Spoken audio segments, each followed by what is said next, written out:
Thanks for being here. Thanks for the Council of Canadians. How are you guys doing? Still got some energy left? Very good. Very good. So as I said, my name is Godo. In case you're wondering about the accent, I was born at the University of Alberta Hospital, so it's an Edmontonian accent. It's a true story. So I did grow up in northern Germany, near Hamburg, and I also don't eat any meat, so I claim to be the original vegetarian hamburger. Another true story. I don't know what you guys are doing. Anyway, so zero carbon climate change mitigation. Let's just get started here. In case you are tweeting, my Twitter handle is @Godo Stoyke. Okay, pull out your smartphones right now. So as Richard mentioned, we've lived 22 years in an off-grid solar home out in the country. This is one of our closest neighbors who came by to visit us. This is my son waving at him. So this was 1990 when we built this solar system, and at that time the cost per watt of solar was $14 per watt. Now it's about 93 cents just for the module itself, so a huge change. But even at that time it was very cost effective if you were in a remote location. So Carbon Busters, our company, founded in 1992, operational since 93. Our focus is zero carbon buildings and communities. We've also done a lot of work in energy efficiency. We have run self-funding conservation programs in institutional buildings, commercial buildings, that have resulted in savings of $26 million for our clients and reduced carbon emissions by 78 million kilograms of CO2. But now we're focusing more on design, but for existing buildings. And yeah, this is the zero carbon laneway house. It's in at Westmount. It has a solar system. You can barely see it. It's right up here. 6.78 kilowatt of solar panels.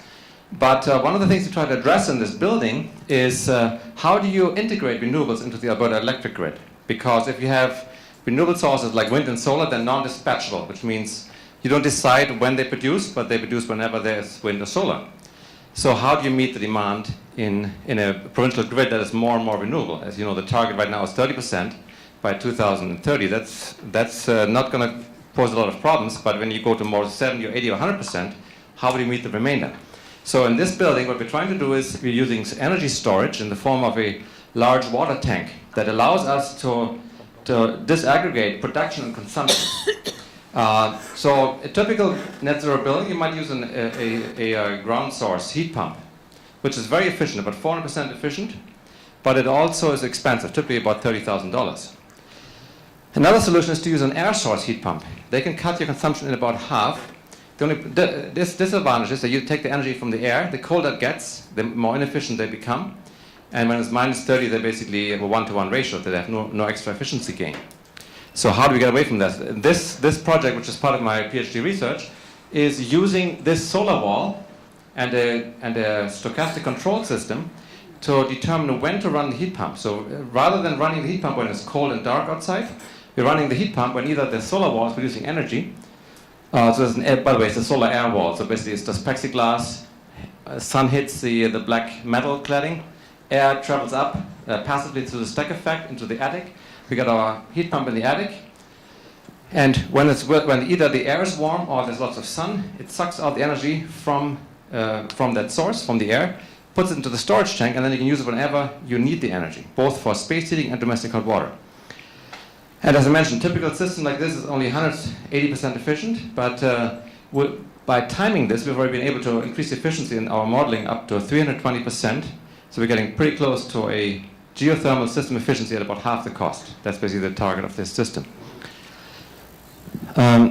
This friendly young man started the open house for us, and as I mentioned, we had so many people there that people complained about the lack of crowd control because they didn't, of course, expect quite so many people.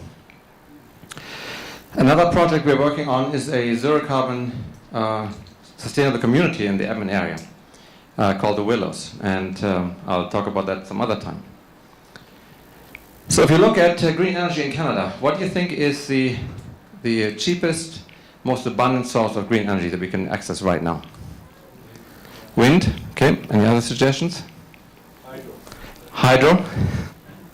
Anything? Yes, Rocky knows the answer already. Okay, our answer is always negawatts. And what are negawatts? Nothing.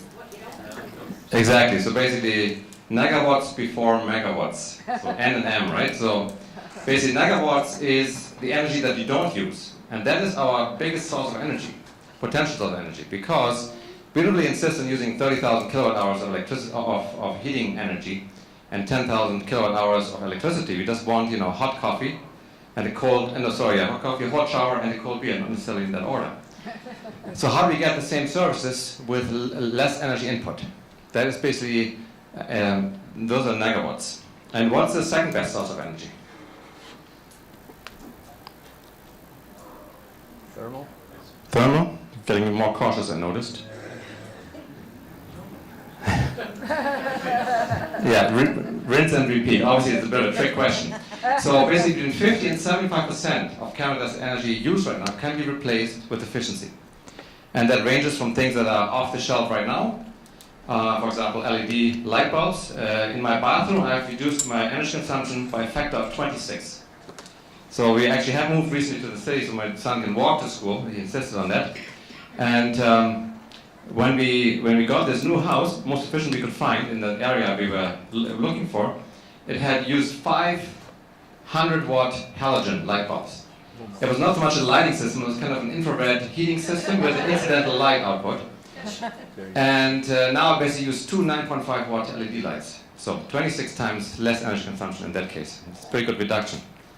And if you look at our houses, right now, the net zero homes already reduce our consumption by 80%. If you go passive house, up to 90% reduction from operations of a building. And then, of course, it's much easier to meet the remainder of the requirements with renewable energy. So now, instead of putting in a $200,000 system, you're putting in a $20,000 system to meet all the energy needs of that building from renewables. So this is a graph from the Rockwell Institute, probably the world leader in efficiency thinking. And they are saying that this graph is efficiency as usual. I mean, we're already doing some efficiency, but we're doing it very slowly. If we advance technologies, we can go to this point. And if we have integrative design, and that's a key strategy. Right now, we've done many building audits, about 700 large buildings, and 140 residential buildings. And City Hall we audited, it had overheating on the south side and cooling and it was too cold on the north side. Of course, the solution to this is put an air conditioning on the south side and a heating system on the north side, right? So if you integrate the design, you have the ability with the variable refrigerant flow system of simply transferring the heat from one building to another part of the building. And now you may actually have a zero consumption. It's comfortable in both areas and you don't use any extra energy. So rather than increasing the efficiency of a single component of a building or a car or any other system, you look at the integration of all. And that's kind of the idea behind the passive house system that was developed in Sweden and Germany. They basically said, well, if you insulate a house, let's say you take your house, I don't know, how old is your house? 13 years, okay, well that's already too efficient. Who's got one that's the 1950s or that range? Okay. 54. Okay, 54, okay, you win the prize. So if that house has, if you're lucky, it has R12, probably not even that, because my brother has a house from 1943, we found a newspaper article that described the war on the Eastern Front, it was very interesting. But it's basically a bit of sawdust in the walls, right? And if you do a thermal imaging of that wall, it's pretty grim. So, anyway, where was I going with this? Thank you very much, yeah. Actually, yeah, I still can't remember where I was going with that. Sawdust in the walls. Sawdust in the walls, okay. 43 newspaper. Yes. Right. Yeah, still not getting it. I seem to want a house that was from the 50s or 60s. Is that one? Passive? Right.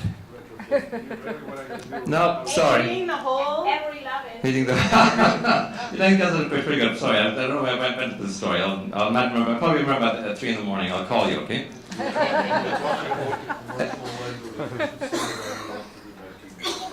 Right. Passive energy? Not ringing a bell, sorry. I mean, one thing I could, okay, I'll make something up. So, for example, your building, if you're lucky, it's R12. You can now buy windows that are up as high as R20. So that it's the same energy efficiency of a wall.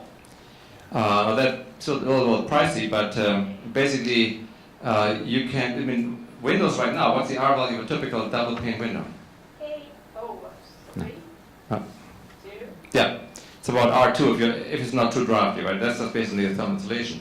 So it means that that window in a modern house, so what's the, you said your house was 13 years old, so the insulation value of your wall is what? So it's about R20 nominal, right? So that means that window loses 10 times as much heat as the wall on the per square foot basis. There you go, that was pretty convincing, right? And if you look at the, any study, McKinsey, United Nations, what is the least cost options for abating climate change? You'll find that the vast majority, things like lighting, insulation retrofit, efficiency improvement in other industry, cars going to full hybrid, retrofit residential HVAC, are in the efficiency area. And in fact, they have a negative cost typically. People always talk about, well, how much does it cost to save a ton of carbon? Well, actually, it makes you money. So the efficiency program that we ran with all those large buildings in Europe and in North America, we actually said, okay, we'll help you save energy at no upfront cost, and we take a portion of the savings as our fee. So actually, we made money, and they made money to reduce carbon emissions at zero cost, actually at negative cost, because we could live off it, and these buildings, the operators saved costs. So, and if you look at efficiency gains, and I'll talk about cars and other areas, in design, right now we are designing things really badly. We have no standards for computers, for many things. You can just make them as inefficient as you like. Fridges, there are some rating systems, for example, for the Energy Star rating. So you can make your fridge, you can buy a more efficient fridge, but there's no minimum standard. And on top of that, even Energy Star, if you buy a computer, for example, it doesn't tell you anything how much energy you're using while you're operating it. It only tells you how much energy you're saving when it's in sleep mode. So just with some very few changes, you could vastly increase efficiency of everything that we're making. And here's the other thing, job creation. The Canadian Ministers of Energy and Mines had a meeting in 2014 where they were quoting a study done for Enercan, and they showed that an average of 43.5 job years are created per $1 million invested in efficiency. That's about 5 times as much as you make from an investment in renewable energy, and about 20 times as much as in oil and gas. So energy efficiency creates local jobs, it boosts the economy, it has one of the best impacts. So if you want to cut GHG emissions, create jobs at the same time, and stimulate the economy, can't go wrong with efficiency. And in fact, if we invested, we have to invest about $1.6 billion per year in Alberta to meet that 53% reduction target for 2050. Now, it doesn't have to all come from the government, but and that can create up to 46,000 jobs. That's basically about twice as many jobs as there are in the oil sands in terms of direct jobs right now. How are we doing with greenhouse gas emissions? This is the 1990 level, and the IPCC says, the target we have to do is we have to basically a 20% reduction of that by 2020, down to this level, 20 to 40%. The government of Canada had committed to a 12% reduction compared to 2005, which is over here. And right now we are at this point over here. So we are nowhere near. In fact, it would be extremely difficult to make that target, in Alberta at least. I mean, Canada-wide, actually Ontario is doing really well. They cut their emissions by basically getting rid of coal and for the electricity. But we are still going this way. So even if we invest $1 billion in efficiency, we would only get to this point. But for the first time, we would basically be able to reverse Canada's emissions. Because right now, Canada is going up because Alberta is going up. If we can reverse Alberta, we can reverse Canada. So that we're kind of like the key player in this whole issue. Yeah, so this one shows Alberta emissions, Canada-wide emissions, and this is Ontario. See the huge difference they made with their green energy program.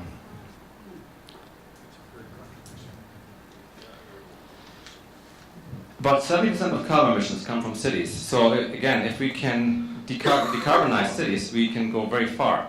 So we've formed an alliance with a number of other green businesses to try to make Alberta cities energy independent. For example, there's a small city in Germany called Wilpol Street, and they have about 2,600 people living there. They decided to be energy independent, and they achieved that a number of years ago. And then they started exporting energy. In 2011, they exported 311% as much energy as they used in their own town. And now they're at 500%. So they're making about $5.6 million a year just by exporting energy. So we're talking to a number of cities in Alberta how to achieve that for our cities, because the advantage is you can basically, rather than exporting all the jobs, where you're basically importing energy from somewhere else, you're basically exporting your administration jobs for the building, all the other components.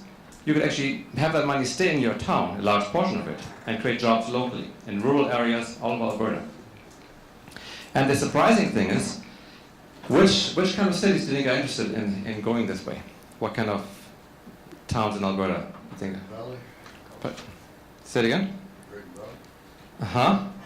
So Drayton Valley, Leduc, Devon, all the towns that were the oil and gas towns, that were the first in oil and gas, they are the first going this way. It's really amazing. And I don't know whether it's genetic or whether it's something in the air, something they drank, I don't know, but it's very interesting that these towns, they are at the cutting edge of the trend of going towards renewable energy.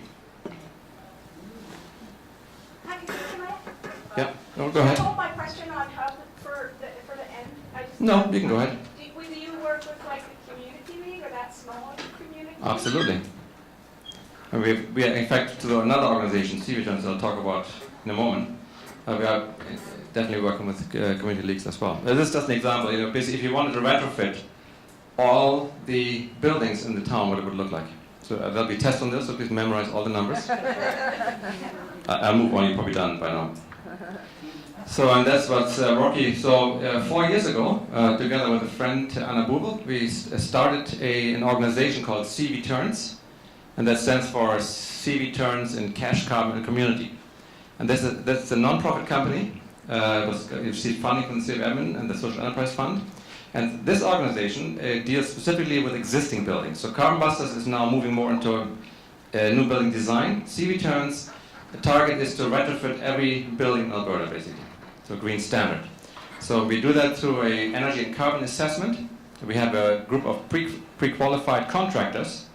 So you can go and then we basically put out a bid, and we bring that back to the client, and you can basically choose based on carbon returns and dollar returns which of the proposed measures that we've identified in the energy audit you want to go ahead with. And basically the idea of this is there's already something called the Eco-Energy Audit, and the program stopped in 2012, but one of the issues and one of the good things with that program is it gave you an EnerGuide rating, which I think is very critical because it gives you a standardized rating how efficient your house is. And they also have some recommendations, but the recommendations tended to be somewhat generic. It might say, upgrading your furnace is like a 3-star out of 5, and upgrading your windows might be a 2, and it doesn't include really appliances or lights. So basically, the idea of this program is to have something that assesses everything from light bulbs to building envelope to renewable energy options, to tell you what the carbon return and dollar return is, and to also have pre-qualified, trustworthy contractors to actually perform the retrofit. And we basically looked around and identified about 209 technologies that we evaluate in each audit. Because the important part is always knowing where to look, right? So rather than you having to go out and find, is this a good furnace, is this a good light, we basically have identified the different technologies that we think are the most effective and most cost-effective that you can get right now. And we basically do a life cycle assessment. We actually take into account the energy it takes to make the product that you're retrofitting. So, for example, if your fridge is 10 years old, should you replace it or not? It's still working, right? Actually, turns out fridges have advanced so rapidly that it can make sense to replace a fridge that's still working well. In 1976 fridge used about 1,600 kilowatt hours, but it takes about 1,800 kilowatt hours to make a fridge. So in 1 year, it already uses up as much energy as it took to make the fridge. A modern fridge can use as little as 300 or 200 kilowatt hours. So the payback is actually fairly fast. Okay, so that is CV Turns.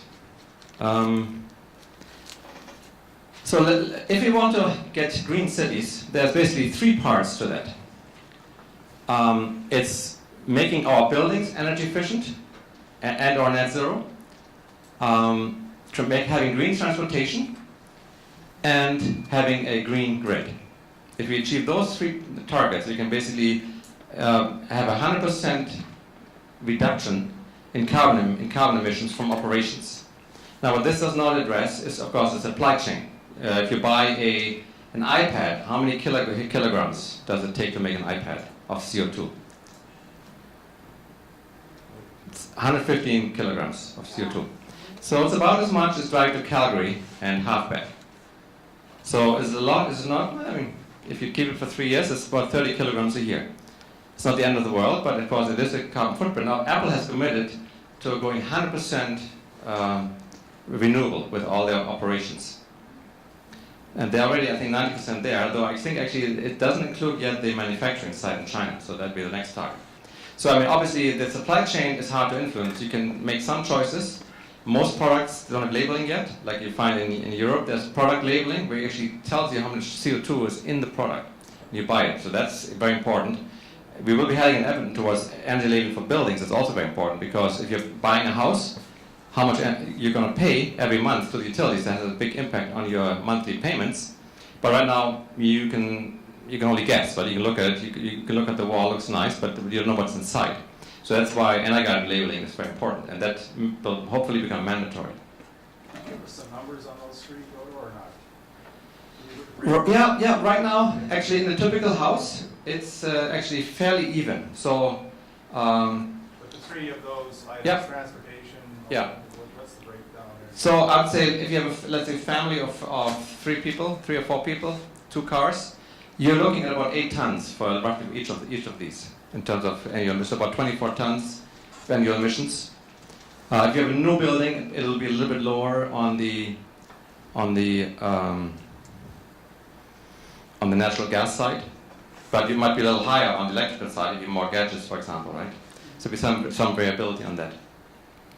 So in the car, we have some of the least efficient cars in Canada. Actually, Calgary is a little reverse, I think. They got even more trucks compared to smart cars. But it's fairly even among those 3. So let's start with transportation, because the most important part is not having to drive, right? So mixed-use areas. Sherwood Park used to be just a bedroom community.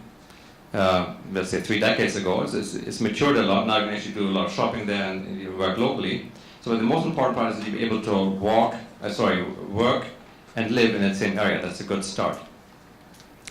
Bike paths, there's a $100 million program now to finally get bike paths in the city. I've been biking here. Well, I used to bike to university from Sherwood Park. And I could basically bike till November because at that point the snow was getting so high on the Sherwood Park freeway that I was no longer able to ride on the side. There were no other roads. There was pretty much no alternative. Now you could, of course, ride year-round, not only because there's other paths, but also because it's getting so warm there's hardly any snow left.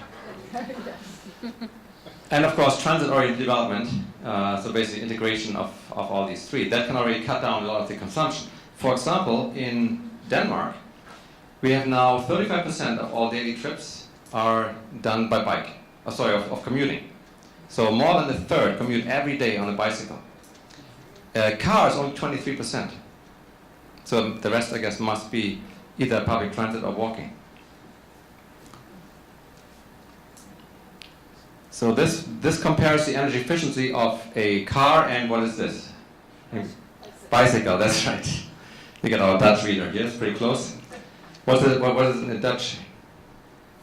Fiets. A fiets? Fiets. Interesting. And most people have 2 or 3 bikes. Oh, bikes. For snowy days, one for rainy. Is that right? So you're a multi-bicycle society. Yeah, of course, the Dutch are legendary for their bike paths. So this basically shows how far you can go on 1,100 calories or kilocalories. A bike can go about 50 kilometers on that, and the car does about 1 kilometer. So it's pretty efficient. There was a guy in Austria, living in the town of Linz. He was wondering how come we have so few people riding the bike. In fact, their ridership is about 5%, and Amsterdam has 27. And he found one of the characteristics is he found that bike cities invest money in bicycle infrastructure. And there's actually fairly good correlation between the dollars spent per year per person in that town and the ridership. And so this is why it's really important. And when I was visiting Copenhagen, they got an incredible bike system. You feel super safe. They have slightly separated bike paths. So there's a little curb here, so that cars, unlike there's a line on the road, like on 76th Avenue, that cars go over all the time. The cars go whoop, whoop. Okay, they realize they're on them. Actually, ideally, this should also be a different color, like red, so that you know you're on a bike path. And the traffic lights have a preferential go sign for bicycles. So when you come to a red light, and when the light turns green, they let the bikes go first, so that these bikes are visible and on the road before the cars are allowed to go. Because right turns, of course, are the number one cause of bicycle deaths.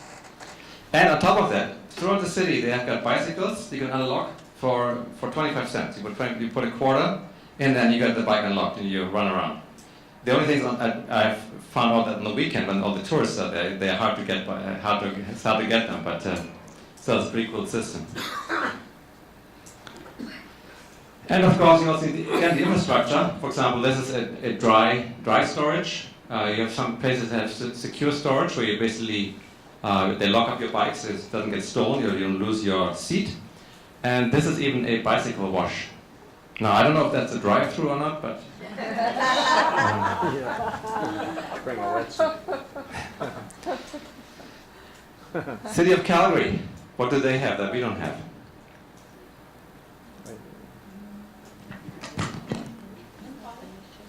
Well, yeah. But more specifically, they are powering the whole transit system with green electricity. So they're powered by the wind. It's pretty cool. Damn those Calgarians. But we could do it too. This shows the ridership with the LRT system at Edmonton. Now the latest I could find was back to 2012, but you see the drastic increase, more than the doubling in just a decade. And of course, with the expanding system, the bigger the system, the more useful it becomes. I mean, we had just the system going downtown, and in Jasper, it didn't really get you anywhere. But the bigger the system is, there's a synergy effect where it becomes more and more interesting for people to use it, because it doesn't just grow linearly, but it goes exponentially with a greater number of nodes. Here's another interesting example: is the city of Hasselt in Belgium. So a few years ago, they were confronted with the city planner said, we've got too much traffic congestion. We need to spend another 4 billion euros in building a third ring road to meet that problem. The problem was the city had no money. They were basically on the verge of bankruptcy. So the city manager said, okay, instead what we're going to do is we're going to make the buses free and trains as well. Which was, it seems counterintuitive, but actually they're only spending about $6 million a year on their buses. Of that, $5 million is actually paid for by the provincial government. Now, and imagine if you spend 4 billion euros, about $6 billion on a ring road. If you put that in the bank, a tiny portion of that interest would be many, many times what they're paying per year on their bus system. And this is what happened. On the first day, they increased their ridership by 700%. After 11 years, it's gone up 1,200. It's gone up to 1,280% compared to the base. And the other interesting thing is that they have now become a favorite shopping destination because they provide free parking, guarded parking on the outskirts of town. And then if you're coming to town, you can ride around for free in the whole city. So they had to build another 5,000 beds, hotel beds, just to accommodate all the extra. What, is it 4 minutes? A few more minutes and we should Oh, go. it's scary. I'm almost halfway done, so that's not a problem. Anyway, so it was very successful. And in fact, now they are the third most popular shopping destination in Belgium. They used to be the 20th most popular. Hybrid cars, many benefits. We used to get a monthly free car wash out in the country from this moose that came by and licked off the road salts from the car. Mate selection, she's saying, he could be the one, he drives a hybrid, but does he compost? Yeah. And this graph, which took me several hours to prepare, shows the approximate increase in the number of hybrid cars. Actually, this graph is no longer valid. Actually, the US sales of the hybrid car numbers have gone down. That's partly because the oil prices have gone down, partly because some Americans are not well educated, and partly because, of course, electric cars are slowly coming out. Now, in North America, it's still a very small percentage, about 0.1% of total sales.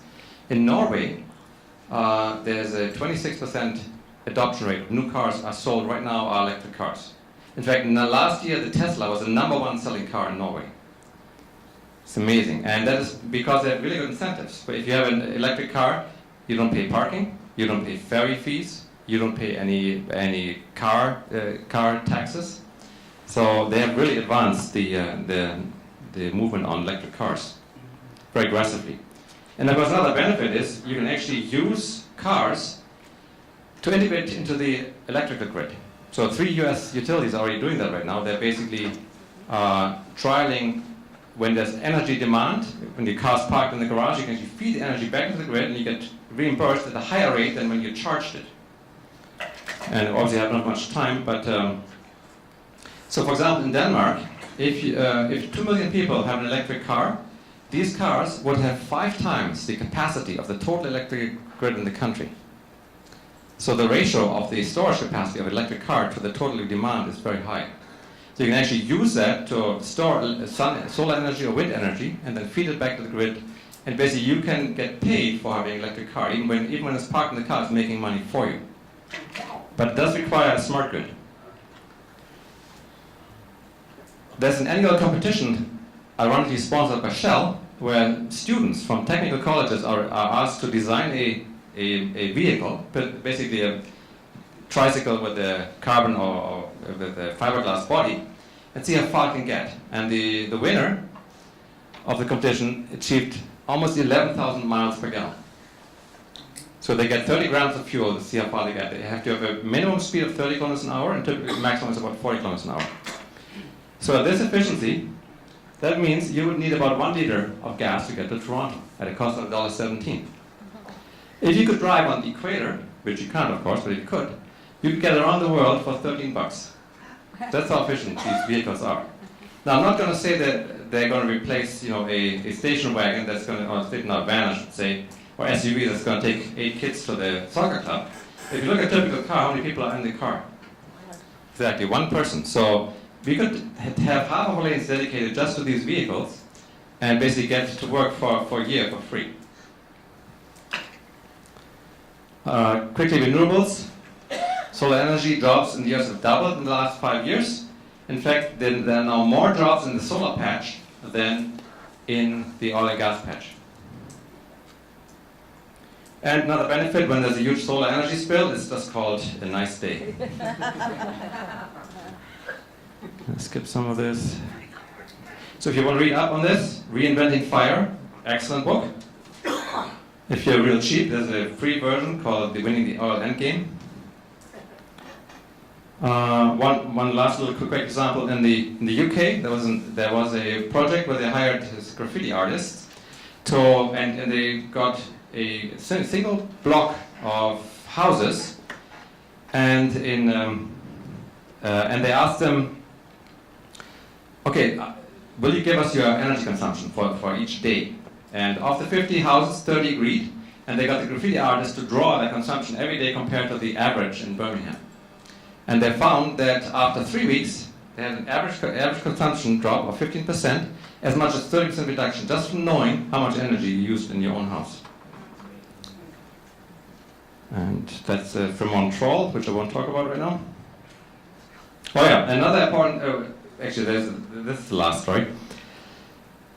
One of the things that our government needs right now badly is you, because they're getting clobbered in the media, right? Everybody's saying, oh, what's this terrible carbon tax, you're destroying the economy. So it's really important that you that you write stories and respond to things. And one good example is Ray Anderson. Who knows who Ray Anderson? Yes? Say it again? Wasn't he about to turn out that he wasn't as eco-friendly as he was trying to make out?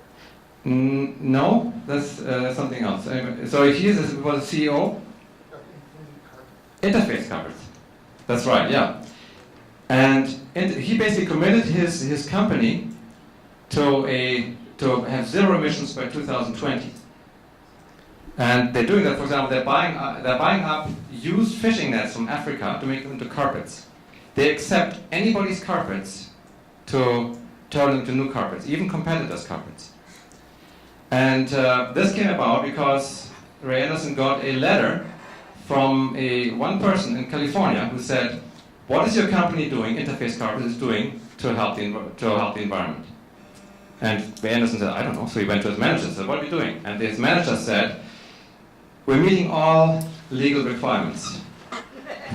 And he was so upset about that he basically then set him on the path to become the most sustainable CEO of a large company in the world.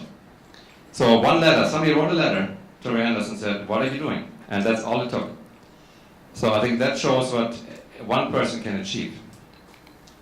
Okay, and that's it. Thank you very much.